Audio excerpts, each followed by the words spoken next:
할렐루야. 지난주에는 교회의 언약궤를 점검하자라는 말씀을 드렸습니다. 그 언약궤에는 그 안에는 만나를 담은 그 항아리와 아론의 선난 지팡이와 그리고 두 돌비 10계명이 담겨져 있다. 그래서 교회를 점검하자고 했습니다. 저는 오늘 이 번제단을 통해서 나의 신앙을 점검해 봤으면 좋겠어요. 교회는 교회대로, 성도는 성도대로 어떤 영적 자세를 우리가 가지고 신앙생활을 해야 되는가. 이 구약의 번제단은 모든 제사를 드리고 제사장이 그 피를 가지고 와서 번제단의 제단불에 바르면서 제단의 이 제사가 완성이 되어집니다. 그러니까 제사의 마무리 제단이라고 말할 수가 있지요. 그래서 성전 지성소의 언약궤 다음으로 중요한 장소가 번제단입니다. 그래서 성소에는 이 단을 정성껏 잘 만들고 그리고 진실한 마음으로 하나님께 제사를 드려서 축복을 받은 일들이 참 많습니다. 엘리야의 모습을 보세요. 갈멜산에서 바알 선지자들과 대결을 하는데 무너진 제단을 수축을 합니다.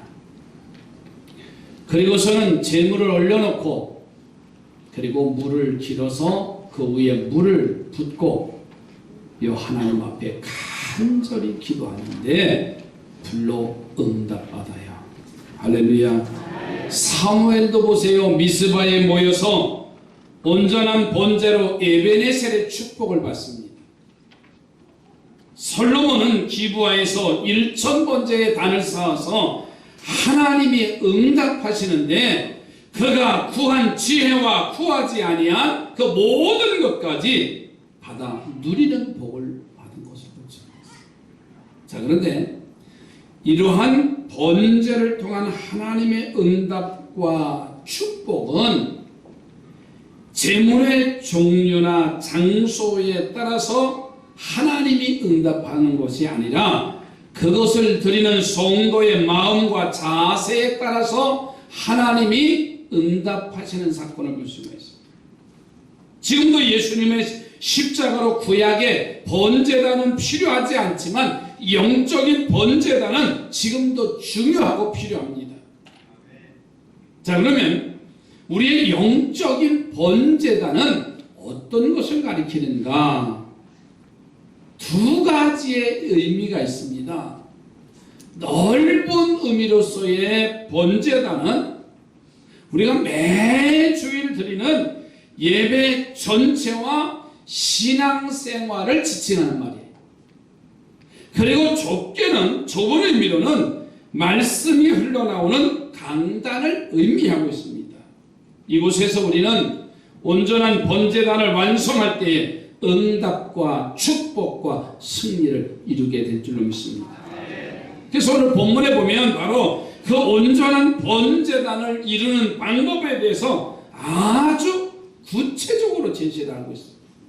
그래서 오늘 이 아침에 우리 삼산의 성도들은요, 예배의 번제단으로 온전히 세워져 가기를 주님의 이름으로 축복합니다. 예배가 승리가 되면은요, 더 이상 구할 게 없어요. 하나님과 나와의 관계가 회복되기만 하면은요, 때마다 일마다 하나님은 우리의 길을 이끌어 주신다는 거예요. 그러니까 그렇게 예배를 그래서 강조하는 겁니다. 자, 첫째로는 나의 번제단을 되돌아보면서 첫 번째는 반듯한 번제단을 이루어야 됩니다. 오늘 출애굽기 38장 1절 말씀을 다 보세요. 그가 또 조각목으로 번제단을 만들었으니 길이는 5규빗이요 너비도 5규빗이라 네모가 반듯하고 높이는 3규빗이다 그랬습니다. 구약시대의 번제단은 반듯하다 그랬습니다. 얼마든지 크고 넓게 만들 수 있었겠지만은 하나님께서는 번제단으로 모양을 가로 세로 모두 5규빗으로 하고 네모 반듯하게 하라고 모세에게 명령을 하셨어요. 그래서 모세는 그 말씀대로요 네모 반듯하게 만들었습니다. 모양에 네모 반듯하다라고 하는 말은요 영적인 의미를 찾아보면 옳고 바르게 만들어라, 옳고 바르게 제사 드려라 이 말이에요. 즉 하나님 앞에 예배드리는 자세는요 미리 준비해서 옳고 바르게 예배드리는 성도가 되시기 바랍니다. 그래서 지지난주서부터 강조한 게 하나 있잖아요. 예배 시간 늦지 말아라. 오늘은 지난주에는 늦는 사람이 딱 한 사람이 있더니 오늘은 지지난주에 못 들은 사람이 늦는 걸 볼 수가 있어요. 다음 주에도 11시가 넘으면 문 잠습니다. 아예 아닌 것 같지요? 이제 돌아가는 날도 있을 거예요. 시험 들지 마세요. 내가 늦은 거지 목사가 시험 들게 한 건 아니에요. 또 그런다고 내가 일부러 늦었냐고 나도 바빠서 늦었다 그러지. 옆에 분하고 예배에 정신 차립시다. 정말입니다. 반듯하다는 말이에요. 반듯하다. 여러분 보세요. 우리 마음은요 때때로 자기 중심적이기 때문에 나도 모르는 사이에 반듯함을 잃어버리기 쉬운 거예요. 여러분의 자세가 바른 것 같아요? 삐뚤어진 것 같아요? 바른 것 같지요? 아닙니다. 저도요 기도합시다 그러면 고개를 숙여요. 그럼 고개를 숙이면 나는 바르게 이렇게 숙였는 줄 알아요. 그랬더니 이렇게 됐대요. 이 사람은 나 반드시 해서 아니래. 신방 갔을 때도 집사람이 얼마나 잔소리 하는지 몰라. 좀 바르게 하라 그래서 바르게 한다고 숙였는데 또 이렇게 됐대. 나는 바르지만 남이 볼 때는 바르지가 않은 거예요. 여러분 엑스레이 다 찍어보세요. MRI 찍어보면요 다 사람이 아픈 이유가 있대잖아요. 발을 꼰대든가 그죠? 자세를 한쪽으로 올린다든가 다 척추가 다 휘었어요. 그래서 우리는 아주 바른 몸인 줄 알고 착각하면서 예배 시간에 바르게 한 번에 턱 당기시고 탁 하고 일부 예배 시간에 한 사람이 코 골고 자는데 속상해가지고 내가 아주 누구라고 말했는지는 않아요. 장씨라고 얘기할 텐데 하품은 4사람이 하는 거예요. 그래서 나 한 사람만 더 하면 설교 빨리 끝낸다. 아주 선포하고 있어요. 1부 예배가 아주 공기가 얼마나 탁한지 2부 예배는 그런 사람이 한 사람도 없어요.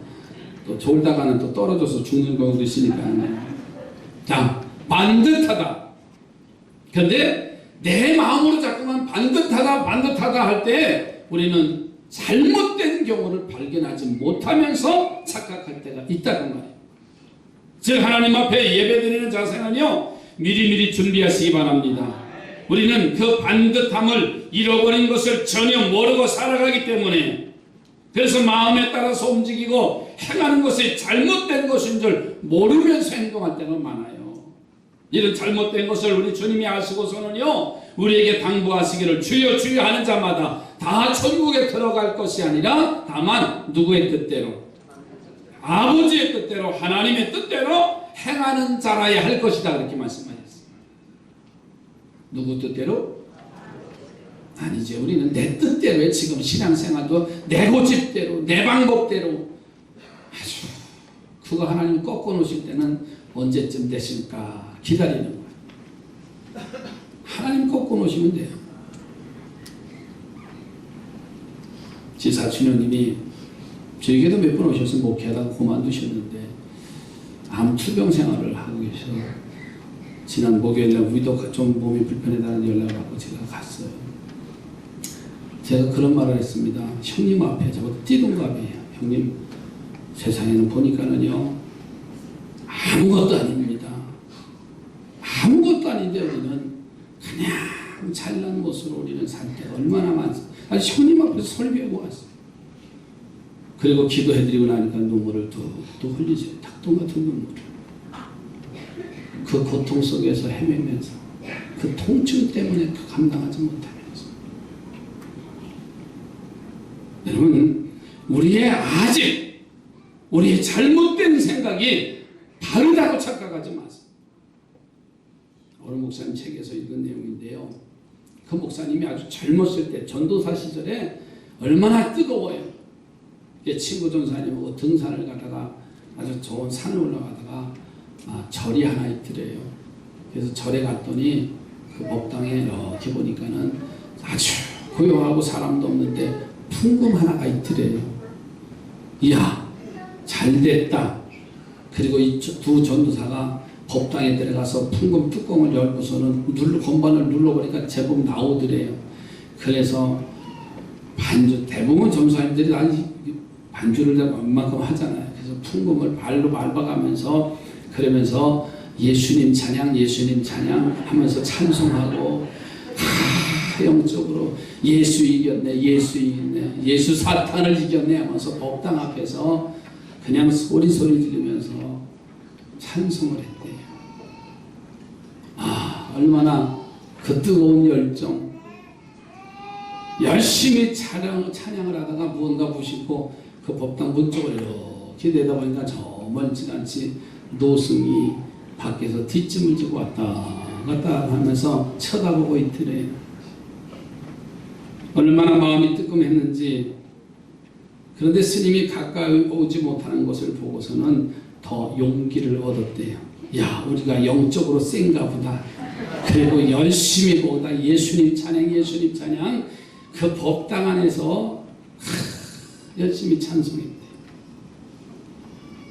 그래서 절을 나오면서 그때 두 전도사가 우리의 영성이 강하니까 중도 꼼짝 못하는구나.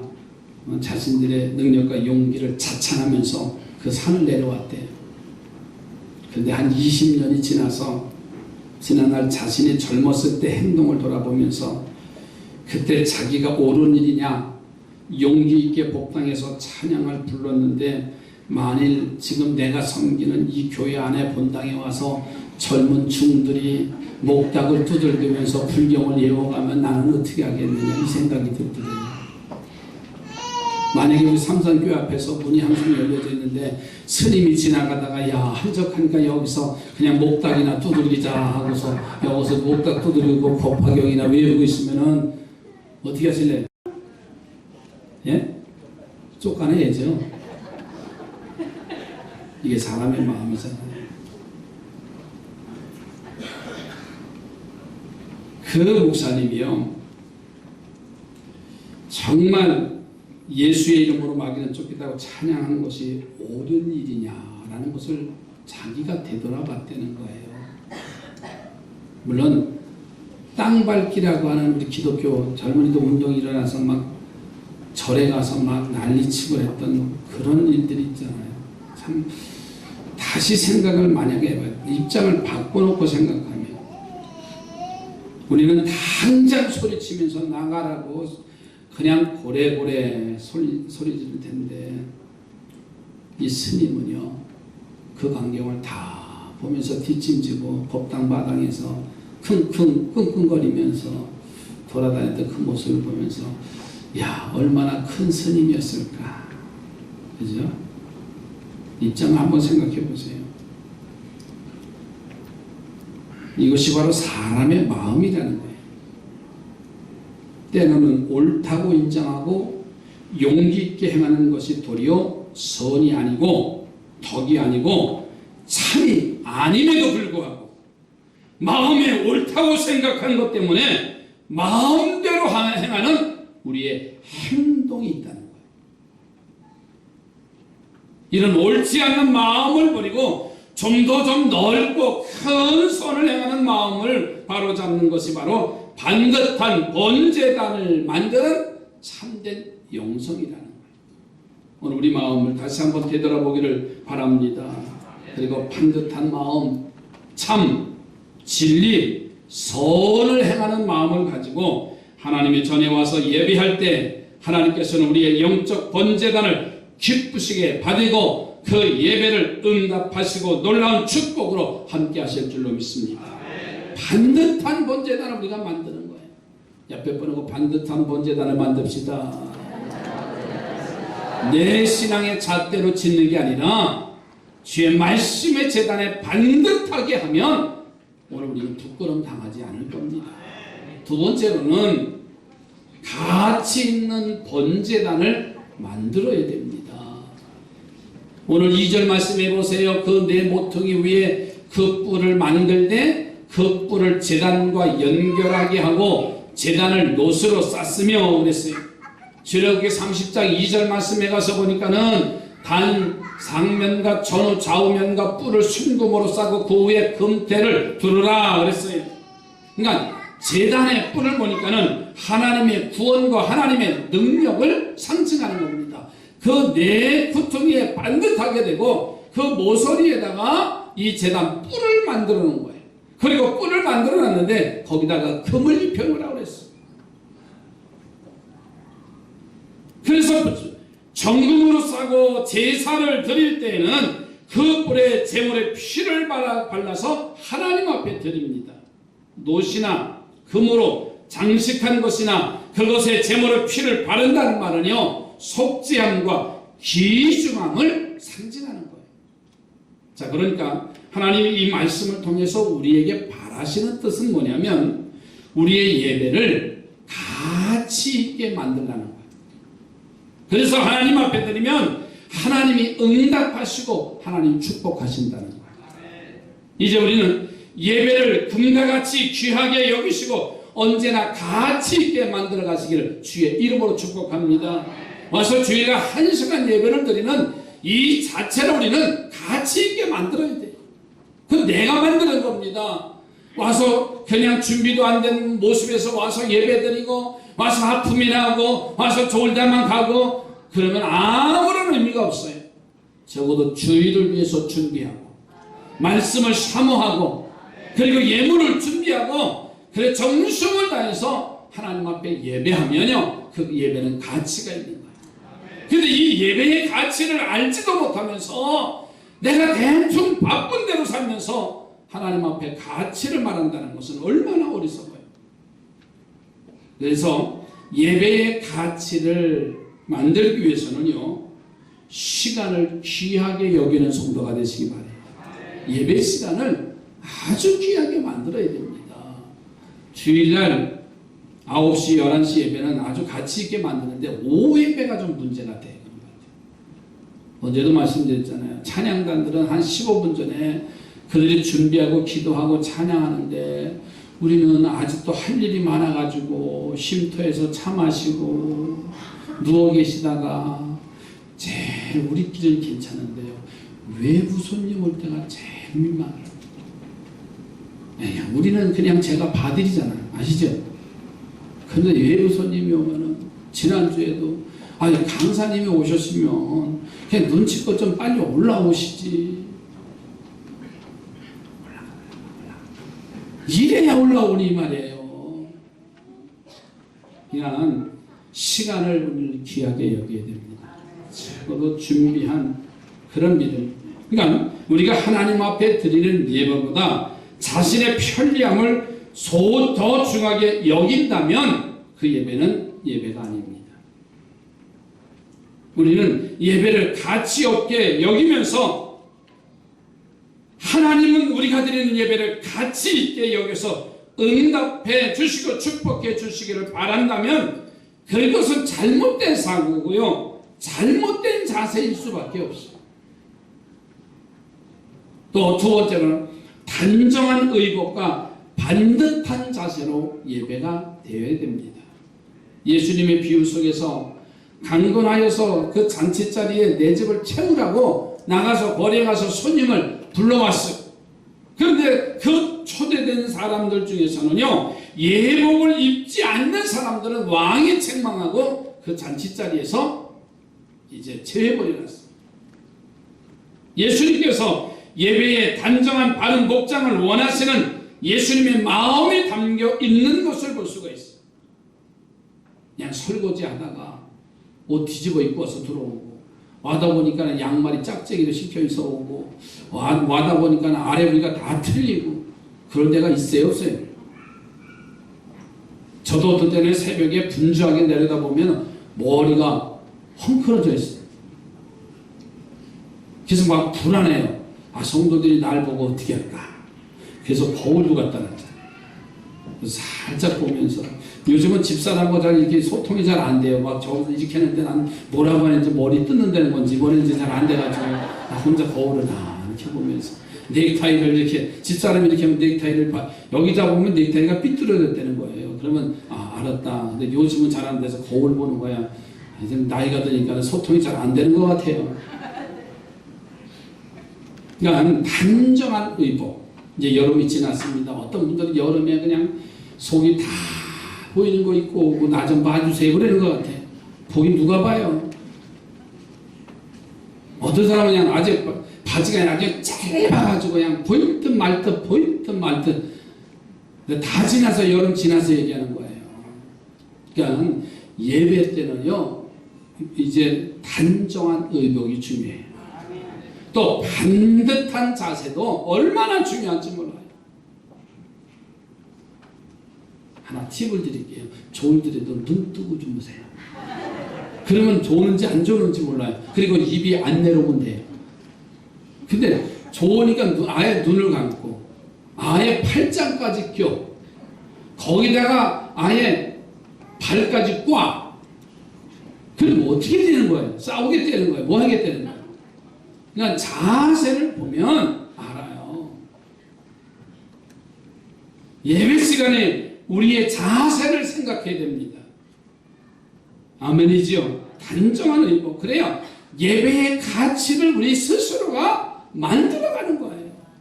제가 어디 모임에 회의에 갔는데 만약에 추리닝으로 입고 갔다고 생각해 보세요. 삼성교회 목사를 어떻게 알겠어요? 우리 스스로가 가치는요, 우리 스스로가 만들어가는 거예요. 옆에 분은 가치를 만들어 갑시다. 아니, 물건을 아름답게 멋있게 만들어놔야 가치가 있잖아요. 물건 같지 않은 물건을 놓고 팔려고 하니까 누가 사요? 아무리 사요 그래도 누가 사요? 안 사요. 그냥 지나가요. 여기 아줌마 그냥 지나갈 때마다 미안해 죽겠어요. 다 한꺼번에 떠리로 언제는 제가 한번 사드릴 거예요. 네? 왜? 장사하기 때문에 통장님의 말씀.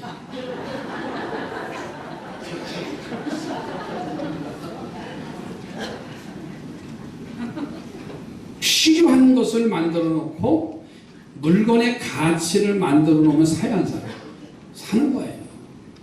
오늘 우리 스스로가 우리의 인격, 성품, 삶을요 가치 있게 누가 만드냐면 내 자신이 만드는 겁니다. 옆에 분은 나 좀 봐줘봐. 참, 우리 스스로가 만들어가는 거예요. 교회도요 다른 데서 다른 사람 누가 만들어주는 게 아니에요. 우리 스스로가 만들어주는 거예요. 가은교회에 어제 6개월 만에 갔더니 그 간판 하나를 달았는데요, 이제는 교회인 줄 알고 사람들이 많이 왔다 갔다 한대요. 근데 도와달라는 사람이 그렇게 많이 있는데, 근데 그 전주에 설교가 무슨 설교를 했지? 만나 뭐 그런 설교하고 도와주자, 선한 이웃 사는 선한 사마리아인. 그랬더니요 새벽에 나오고서 와서 계시대요. 또 얼마나 순진해요. 그 설교에 지점사가 그런 얘기해. 하루는 안 가더래요. 냄새도 나고 사모는 벌써 긴장이 돼가지고 어떻게 하나. 또 거기에 또 김정독 장로도 아시잖아요. 그분의 마음이 태평양처럼 넓어요. 그냥 못 지나가는 분이에요. 가는 분 올라오시라고. 근데 좀 뭘 좀 달라는데 새벽에 누가 돈을 가지고 와요.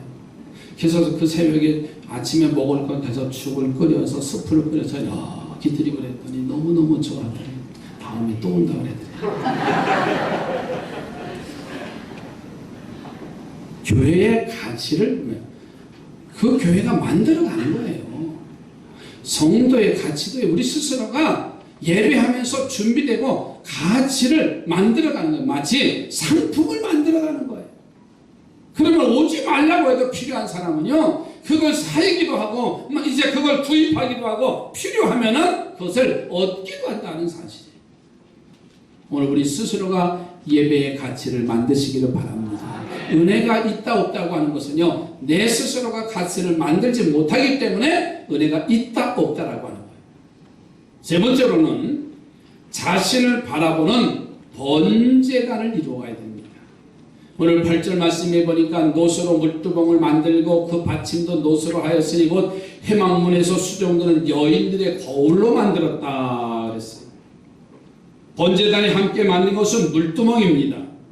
제물을 씻고 제단을 아름답고 깨끗하게 관리하기 위해서 물두멍이 필요하고, 이 물두멍은 마치 번제단과 바늘과 실과 같은 그런 관계예요. 요즘처럼 수도가 없으니까는 당연히 물그릇이 필요하지요. 그런데 그 물두멍과 받침을 노수로 만들고 잘 닦고 광을 내어서 녹거울을 만들어 놓은 겁니다. 그리고 수종드는 여인들이 항상 그 거울을 보면서 자신을 바라보는 거예요. 적어도 예배하는 자들은요, 나 자신을 바라볼 수가 있어요. 작년에 터키 성지 순례를 가서 이슬람 사원을 들어갔습니다. 이슬람 사원을 들어갈 때 반드시 신을 벗고 들어가게 돼 있어요. 그리고 모자를 벗게 돼 있습니다. 반바지를 입고 가지 못하게 돼 있어요. 그런데 그 이슬람 그 신도들이 와서 기도하러 올라오는 그 광경을 보니까는 그 입구에서 계단 옆에 걸터 앉아서 수돗물 꼭지가 여러 개가 있더라고요. 근데 그들이 그 신전에 사원에 들어가기 전에 신발을 벗지요. 그리고 양말을 벗어요. 그리고 발을 닦습니다. 손을 닦습니다. 얼굴을 닦고요. 구멍 난 곳은 다 닦고요. 콧구멍, 귓구멍, 입구멍 다 닦는 것을 봤어요. 그러면서 그들도 그 이제 사원에 올라가서 기도하는 그 모습을 보면서 스스로가 자신들의 가치와 자신들의 신앙을 높여놓는 것을 볼 수가 있어요. 여러분, 여기 물두멍을 만들어 놓았다는 것은 하나님의 분명한 의미가 있어요. 하나님께 예배하는 자는 언제나 자신을 바라보고 자신의 흠과 티를 깨달아 자신을 깨끗하게 할 때에 나의 번제단이 완전하게 완성된다는 하나님의 뜻이 담겨져 있어요. 그러므로 우리 성도들은 언제나 예배를 통해서 찬송이나 기도나 말씀을 들을 때, 제물을 드릴 때 자신을 돌아보고 자신을 깨끗하게 하는 성도가 되시기 바랍니다. 설교자는 말씀을 증거할 때 자신이 그렇게 살지 못했음을 회개하고 눈물을 흘리며 말씀을 준비하고 선포해야 되고, 성도들은 찬송을 부를 때 그 가사 속에서, 기도 속에서 자신을 발견할 수 있어야 됩니다. 말씀 속에서 자신의 부족함을 인식해야 할 것이고요. 내가 예물을 드릴 때 예물이 합당한지, 그리고 다른 이들과 화목하고 있는지를 자신을 바라봐야 되잖아요. 사람의 눈은 남을 잘 볼 수 없지만 문제는 자신을 잘 바라보지 못하는데, 남을 보지만 자신은 자신을 볼 수가 없어요. 여러분 스스로 얼굴을 볼 수가 없습니다. 저도 스스로 내 얼굴을 볼 수가 없습니다. 내 얼굴을, 내 마음을 볼 수 있는 것은 말씀밖에 없습니다. 누구도 의롭지 못합니다. 이제 말씀을 마칩니다.